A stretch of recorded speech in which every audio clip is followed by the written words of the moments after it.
Hello and welcome to the FCICA webinar series. Thank you for joining us. This webinar is being recorded, and the recorded version will be housed on the FCICA Member Center and this educational portal. Please mark your calendars for these upcoming webinars and events. August, we do have an educational webinar presented by Bill Treiber, Technical Sales and Educational Manager from Artistic Finishes. Another program in August is a product webinar presented by Jeff Johnson, FCIS Product Manager for MAPE Corporation. September 11th through the 13th is the 3 Days to SIM course in Austin, Texas. And then September 14th to the 16th is the 2021 Annual Convention and Commercial Flooring Trade Show, and that is also in Austin, Texas. You may visit FCICA.com to view and register for these events. FCICA has recently updated the safety book, Start With Safety. It is available electronically, free to members, and printed versions are available for $185. The safety book is an essential item for you to have in your office and on every job site. You may purchase it on FCICA's website today. And thank you for joining us for Moisture Mitigation. We are pleased to introduce our presenter for today, Trey Harrison. Trey is the Senior Adhesives Territory Manager for the Midwest and Rocky Mountain regions for Bona US.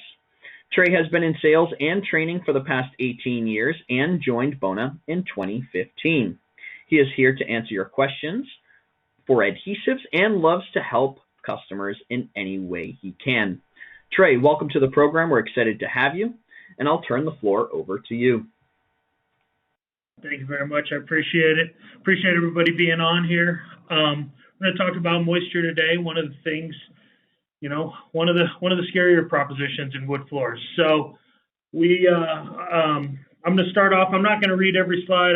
I've great confidence that everybody on this can read themselves, but I'm going to highlight a few things, and we're going to, at the end, if you have questions, please feel free to ask. If, I'll do my best to answer them. If I don't know them, I'll find out the answer for you. So let's get started. When we start, we want to talk about, where the guidelines come from. What do we go by? So National Wood Flooring Association is one of the guidelines that most everybody in the wood floor industry goes by. Now, you get National Wood Flooring Association guidelines. I think their newest one that they came out with in 2019 was about 180 pages, right? So reading through all that can be tiresome. You also have manufacturer guidelines, wood floor manufacturers, adhesive manufacturers. Everybody has their own guidelines. So when we talk about the guidelines, we want our contractors, designers, builders, anybody like that to always go with the manufacturer's guidelines. Manufacturer's guidelines are what are going to keep you and your products in line. So that's what we always say. We always do refer to the National Wood Flooring Association guidelines when we need to, but we want you to go by those national by the manufacturer's ones. When we talk about wood, we talk about it as being the hygroscopic material, right? Water and wood don't necessarily mix. Water is going to always, wood's going to take on and give off water for its entire life. Now, too much water can make it a problem. So we want to make sure that we have a good acclimation point on the water. This moisture content of wood is something that the National Wood Flooring Association puts out. Very easy to find. I know it's kind of small maybe on your screens, but this kind of shows you where you want your relative humidity and your temperature to be, what makes it optimal for installation. So this chart is really good to go by, and it's going to change anywhere in the world that you are. So I live in Denver, Colorado. We're pretty dry, so our relative humidity is going to be different than somebody who lives in Florida or in Texas or somewhere that is a lot higher. So just make sure that you're looking at these and you're making sure, and you want your temperature and your relative and the humidity around you to all be in balance. That's a real important thing. So this I think is one of the most important, charts that's out there, because the moisture that goes into your wood is a big deal, and you got to make sure that it stays in equilibrium. as we were just talking, regional climate variations do change. I mean, there's microclimates that can change within 50 miles of each other. I was recently in Salt Lake City, and in between Salt Lake and Park City, there's a small microclimate that's actually considered a rainforest in the high desert of Salt Lake City. So you just got to consider where you are and what's going on around you, and that'll ensure that you have a successful install and a successful life of the wood.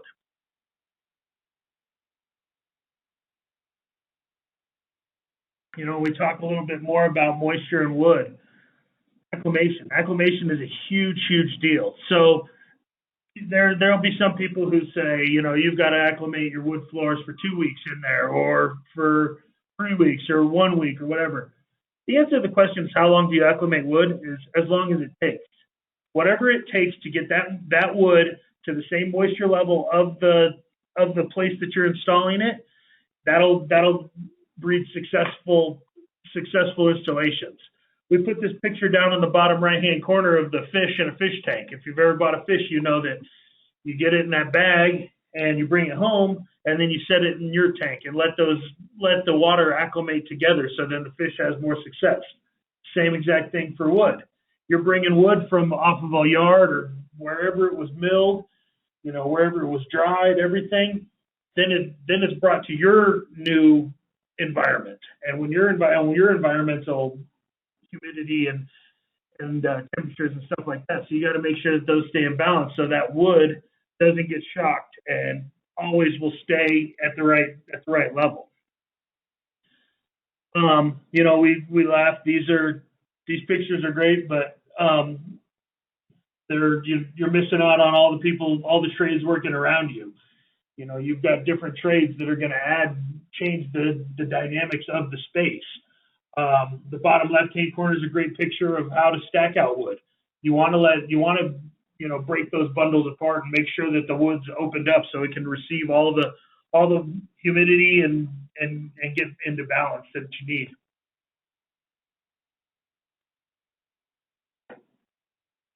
We'll talk about resilient floors.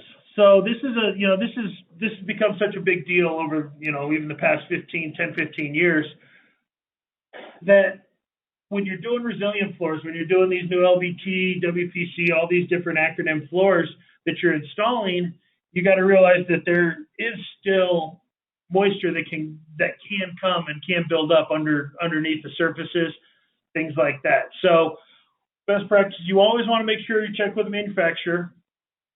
You want to inspect your subfloor. You got to make sure that the subfloor is in tolerance of what you're installing. And then you got to be aware of the permeability. Some of these new floors that are waterproof floors, that's great that they're waterproof floors, but that also means they're waterproof, that they're not going to give off moisture like wood. Wood's hygroscopic, like I said, it's going to release moisture at the same, as well as take it on. So you want to make sure that you always know what the permeability of the material is, or is it going to allow for moisture to move or be released. Surface prep. This is an important one, and one of the things that gets skipped the most in this business. Surface prep is, it can be somewhat expensive. There's a lot to it, and some guys just don't want to do it. When you prep the surface correctly, all you're doing is giving yourself a leg up on having a successful installation. Flatness is required. There are standards that are set up in U.S. and Europe about how flat the floor has to be. In the United States, it's got to be 3/16 of an inch over a 10-foot span. So any more of an undulation, high or low than that, and you don't have then you're out of warranty, and you're out of the standards that have been set before. That includes grinding, that includes self-leveling, patches, things like that. So one of the things that you got to do is you got to make sure that the floor is ready for the floor. You got to make sure that it's at the best level and the most optimal state so that you can have a successful installation. So, floor prep is such a big deal, and a lot of people skip over it, and that's one of the things that you can't really skip over. All right, moisture and wood. This is we call it the billion-dollar question. Moisture's been the nemesis since the first guy who installed wood in a house, however many years ago. So much of the success and failure is determined by how much moisture is in the wood that it doesn't make sense to not take advantage of the materials that are out there to protect you over that, right?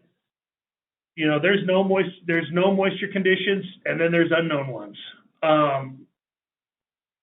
They can go back and forth. You got to just make sure that you're prepared for the worst. Prepare for the worst, expect the best, or hope for the best. That's what they say. Just make sure that you're prepared. It is recommended by everybody in the industry to moisture test. NWFA recommends it. Manufacturers recommend it. Everything you need to moisture test. Make sure that you know what's happening underneath where you're about to install that wood. So it's crucial because of like it says right there. There's unknown conditions and known conditions. They can pop up at any point in time.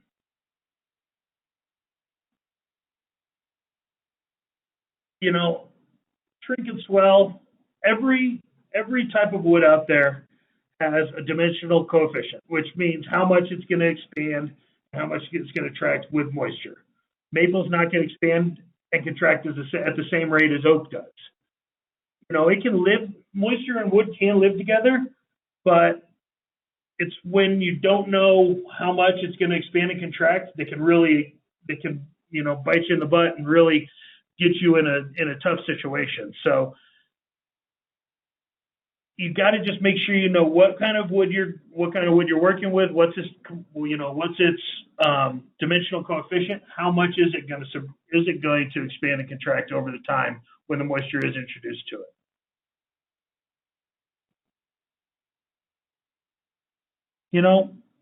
Why should we test?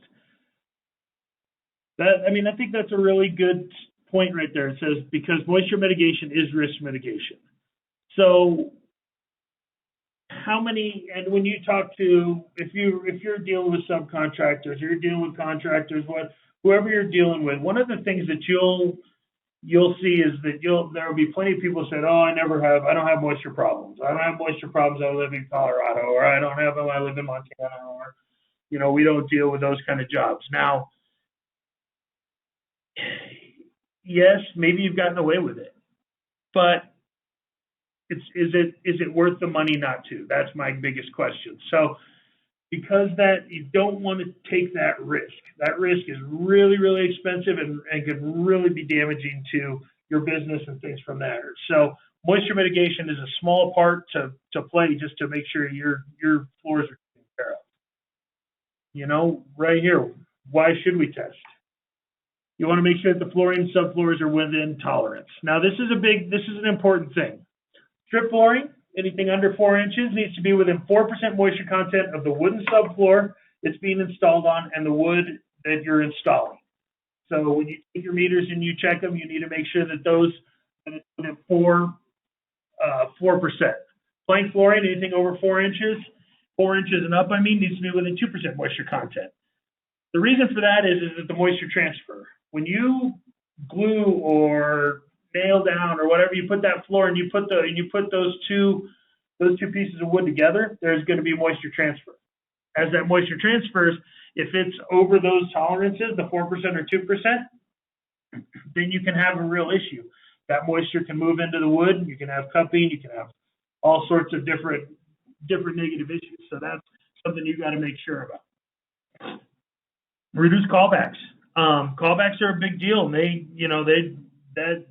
We're in a state right now of labor where people don't have extra guys to go do callbacks.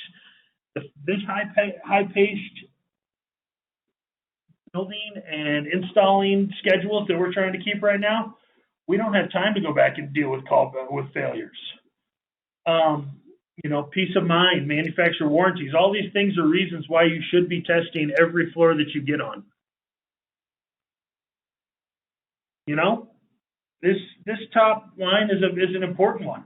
And when you're dealing with moisture failures, the average cost of a moisture failure is 7 times the cost of the original installation. Now, when I'm talking to contractors, guys who have done this for a long time, I say, think of the most expensive floor you ever put in. Now multiply it by 7, and can your company handle that kind of a hit, right? There's just a little math on here. If you're making a 25% margin on all your jobs, how many jobs do you have to do for free to make up for that failure? And the other thing, because the other people won't, and if they don't, they're not doing the best thing for their customers and for their builders. There's a lot going on under the surface. We talk about known problems. One of the examples we like to use is like a duck. You see a duck sitting on a pond, and it's just bobbing there looking so peacefully, but when you look underneath, its legs are turning like crazy. It's kind of like when you're looking at a house. You got this beautiful floor, but what all's going on underneath? So one of the big things that we want everybody to do is make sure that they're taking into account everything that's happening above and below the surface.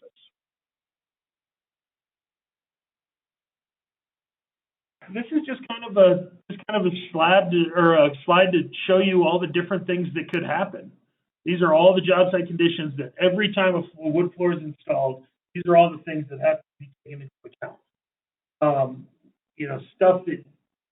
Stuff that people don't, that you can plan on, and stuff that you don't plan on, you don't expect to happen. The way to go into it is like I said before, you expect the worst, hope for the best. Now you've got to make sure that you're taking into account all these different things, because when the moisture does get into the floors, and when you do have excessive moisture, it can ruin a whole job. And we can go back to that, having to replace the whole thing. So these are just some stuff that's all going on below the surface that most people don't even realize are there. So let's talk about moisture testing right now. There's 2 main tests, and I'm not going to bore you with having to go through them all. If you want to hear the whole thing, if you want to hear how they're all done, you can absolutely reach out to me later. But there's only 2 tests that the National Wood Flooring Association recognizes as quantitative tests, right? There's the calcium chloride test, or there's the relative humidity test, or in situ probe test. The way I like to describe them is calcium chloride test is kind of like an X-ray. So it gives you kind of an idea what's going on in there, but pretty basic. When you talk about the relative humidity test, that's more like an MRI. MRI test kind of shows you what's going on throughout that slab. So these are concrete tests only, and those are the only 2 that are actually recognized by the NWFA. Now, you'll get qualitative tests all day, every day. I mean, there's guys who will say, "Oh no, I can smell it if there's moisture in the slab," or "I always know. I've been doing this for 45 years. I can always tell if there's moisture in the slab." And maybe for 45 years you've gotten lucky, but I promise you, there's only 2 ways to tell. We rebuilt our building, or we moved our home office a couple years ago, and we did all the testing throughout the slab on this. Building was built in 1977, and we still had spots that were up on the relative humidity test in the low 90s, just to tell you. So it's old enough to be dry that's not a viable excuse. Concrete always takes on and gives off moisture. That's part of its properties, much like wood. But concrete will always, it'll soak up moisture and it'll give it off. So you can never say that it's old enough or it's been around long enough that it's going to be dry. It's just not a thing. Here it is again. The average cost to replace a floor that has moisture damage is 7 times the cost of an original installation. So on big projects, commercial projects, things like that, you're getting into some really, really high numbers there.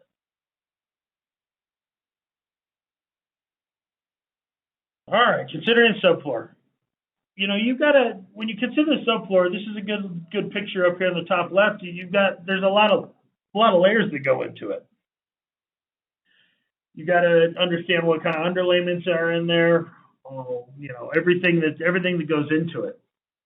Like I had said, the calcium chloride relative humidity testing, they both of them are recognized. So kind of figure out which one works best for you and for your job, but make sure you're doing one of them. Just make sure that some kind of moisture testing is getting accomplished.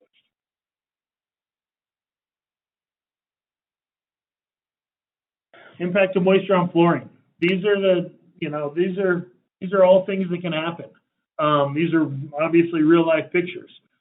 Slips and falls, safety, cupping is probably the worst. That's the most common, the worst. Health issues, mold. One of the things that's happening now with LVT and LVP products, the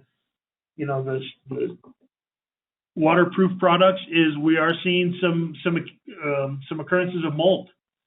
These products are sealing it off on the top, and if it's if it's floating over a concrete subfloor and there's moisture that's coming up through the concrete, any kind of voids right there, the air is going to create mold underneath the floor. Now you're getting into some issues with, health and things like that. So mold is a scary, scary process, and you want to make sure that you're not running into those problems. This one in the top right, there's plants growing out of it, so there's no telling how old that floor is, but that was obviously a moisture issue at one point in time. So these are all things that can happen. They're all bad, and all of it just equals big dollar signs. So how do you pick the right adhesive? We talk about this all the time. The numbers don't lie. All these PDS, MSDS sheets, they're all written by marketing people. They're not written by the actual, they're marketing people who work for the company, but one of the things about it is that make sure that you're working with something that's very transparent. You want somebody who's going to put all their stuff on there. One of my bosses, good joke is that he said, if I could bench 400 pounds, I would fit it into every conversation I had. If somebody said, hey, do you have a good recipe for chocolate chip cookies? Say, well, one time when I was benching 400 pounds, I smelled some chocolate chip cookies, right? I'd work it into every sentence. If I couldn't bench 400 pounds, there's no way I would ever make it known. So if somebody said, how much do you bench? I say, well, I got a great chocolate chip cookie recipe. So it's one of those things that you got to make sure that if they're not putting it on the sheet, there's probably a reason why. Shear strength, tensile, elongation, permeability, sound rating, all that, moisture protection, all that stuff should be right on their TDSs, right on their safety data sheets, and really up front for people. So just make sure when you are shopping for adhesives, you're looking out for all those different things. Here's a couple differences. Urethanes, listen, Bona adhesives are all silane-based adhesives. Silane is the future of adhesives. It's where everything's kind of going. Urethanes, nothing wrong. They were great. They were great adhesives. They got us out of the Stone Age of using tar and things like that underneath floors. So urethanes are a great adhesive. They make a nice bond. But just like flip phones were a thing 8 years ago, now we all have a small computer in our pocket. With time, technology gets better. The adhesives get better. They do more for you. So, and they're going to do it for you at a similar, if not cheaper cost. So while I would never bag urethanes because, like I said, they did great for us for a long time. They're just old technology now. Everything's moving on. It's moving towards silane-based adhesives. So one of the new things is this is our newest product, the Bona Dual. Now this product will be coming out shortly. It is a multi-surface resilient adhesive.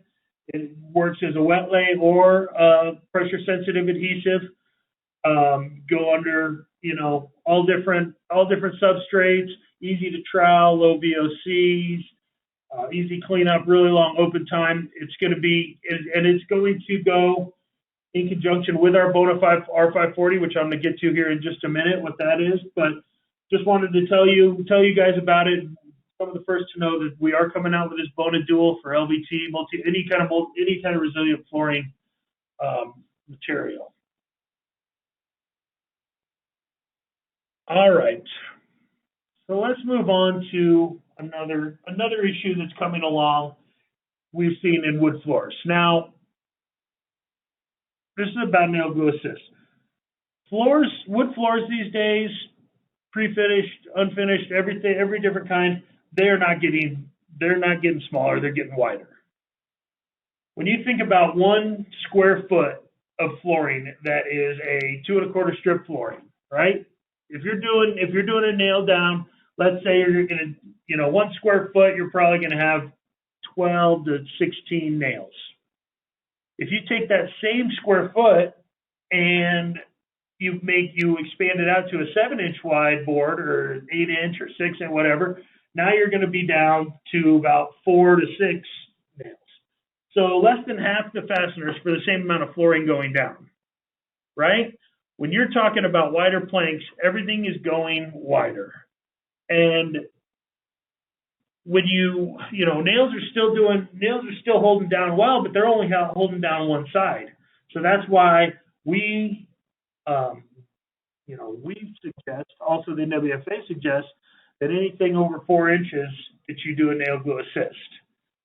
Now, there's a couple different ways you can do it. As you can see in the bottom slide, it's kind of a zigzag form.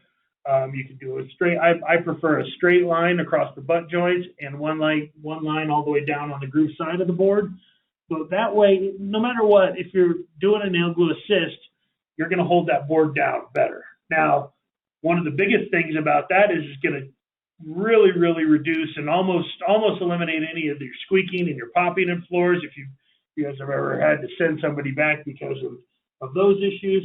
So one of the great things about that is it's going to hold that floor down across the whole thing better. So you're not going to have the movement from the nails loosening or things like that.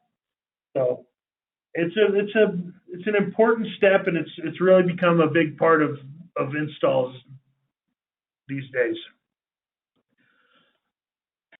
Next thing I want to talk about really trowel selection. When you're putting down adhesives, your trowel selection is really, really important. Now, every adhesive manufacturer out there puts specs on their trowels, what size notch you should have. A trowel it's not just something that puts down adhesive, it's actually a measuring device. The notches are cut to the exact specification, which is going to give you whatever, all the benefits that you're looking for, if it's moisture protection or sound rating, anything like that. So it's very important that you use the correct trowel on a job, because if for some reason there was a failure and you had an independent inspector come out, inspector looks at it, they're going to measure the height of the ridges, the spacing of the ridges, and they can figure out what kind of trowel you used. So it would be a real shame to have them fail a floor because you used the wrong trowel, a trowel that wasn't recommended. So just make sure that you always remember that no matter what, a trowel doesn't just put down adhesive, it is a measuring device. That's very important. All right, let's talk about this Bona R540 moisture barrier. So this moisture barrier is primer also. It's a very unique product. There's not another product that does the same things that this R540 does. So it's going to take care of potential moisture issues in new and existing construction. One of the biggest bonuses for it is it's a single component. So there's a lot of great moisture barriers out there, but there are a lot of 2 components. Anytime that you don't use the full amount, then you throw it away. So there's no reason to waste. There's no reason to throw it away. It can be used as a moisture seal, as a moisture barrier over concrete or over any kind of wood substrate. So it's going to cover you up to 18 pounds or 18 pounds on a calcium chloride or 95% on relative humidity test when you're using it with the 851. One of the greatest things about it that a lot of moisture barriers don't do is that it can be used as a moisture retarder for plywood or OSB. They'll cover you up to 20% moisture content. So that works great on new builds when the general contractors, he's trying to turn these jobs back over, and if they come in and there was a tile saw that just spread water all over the wood subfloor, or the mud guns, like somebody was doing mud on the walls and texturing the walls and they got water all over the floor. OSB, plywood, things like that, they take a long time to dry. So as a hardwood flooring installer comes in and he sees all this moisture in the floor when they do a test of all the moisture, now they're under the gun because they got two choices. If their wood is in there and they're not within that 2 or 4% tolerance, they got two choices and both of them are bad. They can either go ahead and install, cross their fingers, hope that it doesn't cup, or they can wait. Waiting, just depends on where you are and how wet it is, but it doesn't dry out that fast. So if they do decide to wait, then now everybody's pushed back. Tilers are pushed back. Everybody who's supposed to come in after the floor's done. Now you can roll on one coat of the R540. About an hour later, you're ready to start nailing down. So that could be a real game changer when it comes to construction, new home construction, and how fast paced and how quick they need to turn those floors over. So on concrete, like I said, it's just a one coat system, and then you can glue right on top of that, and you get up to 18 pounds or 95% RH. So that's a big deal. The other thing is, it doesn't say on here, is when you do it over under like an LVT product, it's a click together, it's a floating product. You can use 2 coats of the 540, and that'll get you to 18 pounds and 95% RH. Once again, really nearly eliminating any chance for mold to grow under those floors. So very versatile product, really nice product. Our next products are Bona 850T sausages. These are developed for hardwood flooring. These they allow for expansion and contraction. When you talk about like a liquid nails or a PL400 or any of those construction grade adhesives, which are great adhesives, they have a good hold, but they have no elasticity to them.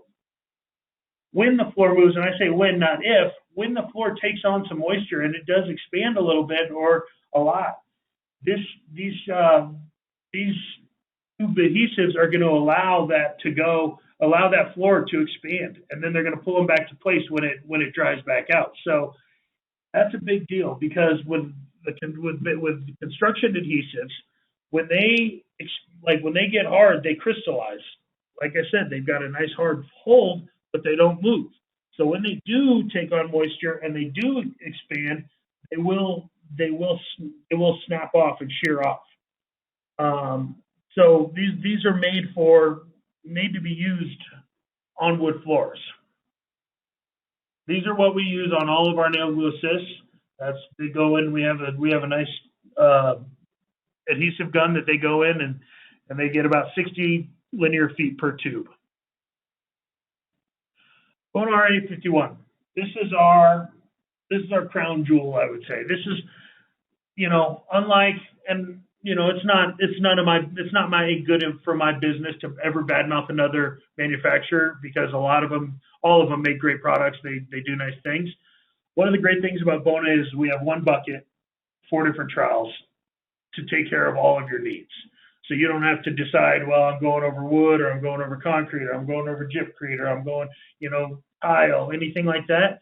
We have one adhesive that's going to take care of all of those different issues. This one, we have a clip-on trowel that comes in the bucket that can get you up to 18 pounds, 95% RH, which is what we consider the highest level of moisture that can be in a slab before that slab is considered saturated. Now, saturated doesn't necessarily mean it's going to be like puddles splashing on the top, but if you put your hand down on it for a couple minutes and you bring it up, it's going to be wet. That amount of moisture, I don't care what adhesive you have in the world, will not glue to that moisture. we say 95, other manufacturers might say a different number, but that's where we sit as the highest level of moisture that can go in there. We can go over most substrates. It's easier to say the ones that we can't than all the ones that we can. We come in a plastic bucket. Silenes do not stick to plastic.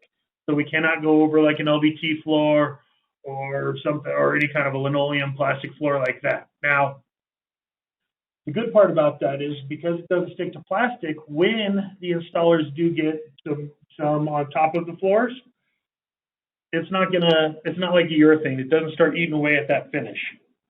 It has a quick, easy cleanup. You can let it dry and scrape it up. You can wipe it off immediately. I think letting it dry and scraping it up kind of does a little bit better.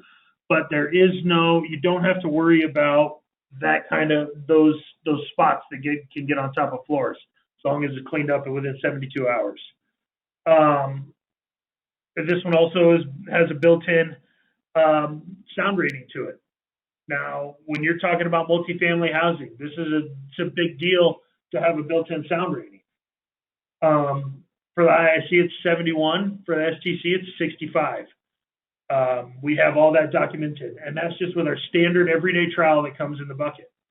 Now, that means that you can eliminate some of the cork and the rubber underlayments. I do a lot of the research for those underlayments, and there aren't a lot that can give you those same numbers, even with a double glue down and the cork or the rubber. So that's our standard everyday trowel right out of the bucket, 71 on an IIC and 65 on an STC. So that's a really, really important thing. The last thing I want to talk about this 851, and it actually is with an 850T as well. This is the only adhesive in the world that is GreenGuard Gold certified. GreenGuard Gold certified means GreenGuard changed their kind of how they call things. That used to be GreenGuard for hospitals and childcare facilities. So there's nobody else out there that can give you that kind of zero VOC and that kind of protection with their adhesives. That means that the kids, if you have kids with allergies and have issues with smells and stuff, they won't get sick. Pets won't get sick. You won't have those lingering odors from the adhesive after the install. So that's a really big deal that just happened, a few months ago. So we're really proud of that, and we like to talk about that a lot. Going into health issues, besides walls, your floors have the most surface area in the house. So indoor air quality is a huge, huge deal, and that's a big deal to us. We're a very green company, and we're very proud of that. We want to make sure that you have the best, the highest quality materials that you can put underneath the floor. Zero VOC tolerance, the GreenGuard Gold. With the GreenGuard Gold, we did increase our lead points. If you want to get into lead points, you can reach out to me afterwards, and we can talk about the lead points. We are, everything that's that you put on underneath that floor, moisture barriers. 540 is a zero VOC product as well. Just know that that it's a green product and it's going to be there for your health and safety. For us, for Bona, the future is a big deal for us, and we want to get better. We want to get greener. We want to get cleaner. We feel a social responsibility to this planet and to the installers and to the homeowners. So for us, it's a big deal that we make sure that we are getting better, and we will only get greener and get a higher quality product for the consumer. And it's one of those things that we want the best for the future, and we're going to keep trying to make it that way. This is just a quick map. This is just to show you how much, what we have dedicated. These are our Bona these are adhesive territory managers. So we have everything really covered. You can always reach, all my contact information will be at the end. You can reach out to me, and then I can reach out to these guys or pass you on to whoever you need.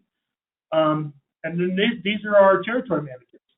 We have, I believe we have 14 territory managers right now. These guys deal with everything except for the adhesives and moisture barriers. But they're very, they spend a lot of time on the road and a lot of time talking to anybody who wants to hear it. So once again, reach out to me and I can get you in touch with them. One of the big things about Bona that we've always had is training. Training's been one of our biggest, one of the things that we deal with the most, and we try to be the best at. These are our regional training centers. We can always modify and find, if this doesn't work in your area, we can always figure something out. We have distribution partners across the country that will allow us to use their centers. We can work in warehouses, stuff like that. So if you know or want anybody to have a training opportunity, please reach out and we'll be glad to facilitate that. And then this is our lineup. Like I said, I know you see there's two different adhesives here. The 851 and the 859 are the exact same adhesive. The 859 comes in a 4-gallon bucket and it comes out a little thicker. We use that usually in really hot, really humid climates. 90% of the business across the country is the 851. The Bona Dual, like I said, this is our newest, latest and greatest. So it's going to be our LVT, LVP, wet lay or pressure sensitive adhesive. Bona R540, that's what goes underneath everything. That's our roll-on moisture barrier. And then we have the 850T, that's our sausages. And then the 880 is an alpha silane. We didn't really get a chance to talk about it. It could be used for vertical applications. It's an alpha silane, so it is really fast and really strong. One of those measure twice, cut once. It's measure twice, glue once, because once you get it on there, it'll stick. So it's a really great product. We just didn't really have time to talk about it today. This is if you're into wood floors. These two guys work for Bona. They have about 120 years of experience in between them. It's a great podcast if you're a wood floor guy and you want to hear it. It's called On the Floor with Wayne and Rob. They're really funny and great guys. So, like I said, here's my contact information. Please write it down. Shoot me an email. I'm always available. I love to answer questions and do whatever I can do. And that's all I got. Thanks so much, Trey. We do have plenty of time for questions here. So audience, if you do have a question for Trey, please make sure that you're using the Q&A panel inside of your interface to ask a question. We do have a couple of questions here for you, Trey, so we'll get started with these and hopefully more questions roll in. Excuse me. The first question, asks, if I can get 18 pounds and 95 RH using your clip-on trowel, then why or when would I want to use Bona R540? Okay. I like that question because it is. You can get the same moisture protection with the 540 and then a smaller trowel with the 851, or you can just use the clip-on trowel. Now, the big difference is the amount of adhesive that goes down. When you use the clip-on trowel, it's going to put down a lot more adhesive. So it makes the floor it makes it move a little more. The other thing is price. Price it out. When you're using the clip-on trowel, you're getting about 35 square feet a gallon for your install. When you're using the 540, you've got the cost of the 540, but you're going to get about 60 square feet on your trowel. So one or the other you want to make sure that there's, you're getting what works best for you. Great, thanks. The next question asks, how much time do I have to install the flooring after you apply Bona R540? Is it 72 hours? So this one's a little bit tricky. If that floor with the R540 was in a completely sealed room, you could glue down to it 100 years later. We say 72 hours later because of job site conditions, drywallers, painters, different things that we don't want you to roll down that moisture barrier and then other contaminants get on it and then you're dealing with trying to clean that off, and it doesn't clean off as easy as you might think, and then you might have a bond issue between the adhesive and the 540. So kind of depending on the installation, we say 72 hours just to be safe, because that's usually the time before that floor gets too dirty. Excellent, excellent. We had another question come in. It asks, what is the assembly used for the, I think it's IIC and STC ratings? Is there a delta number? So we do that 6-foot suspended ceiling with a 6-inch concrete pour. The delta number, I'm not sure what that is off the top of my head, but I can find out for you. That's an independent test. I think it's done in Illinois or something. And I have, if anybody needs it, I have all those forms from the company, the independent company that did it. So I can send those. I have no problem sending them out. We don't post them just because we don't need anybody messing with it. Excellent. Wait a couple more seconds here, Trey. See if any other questions pop in.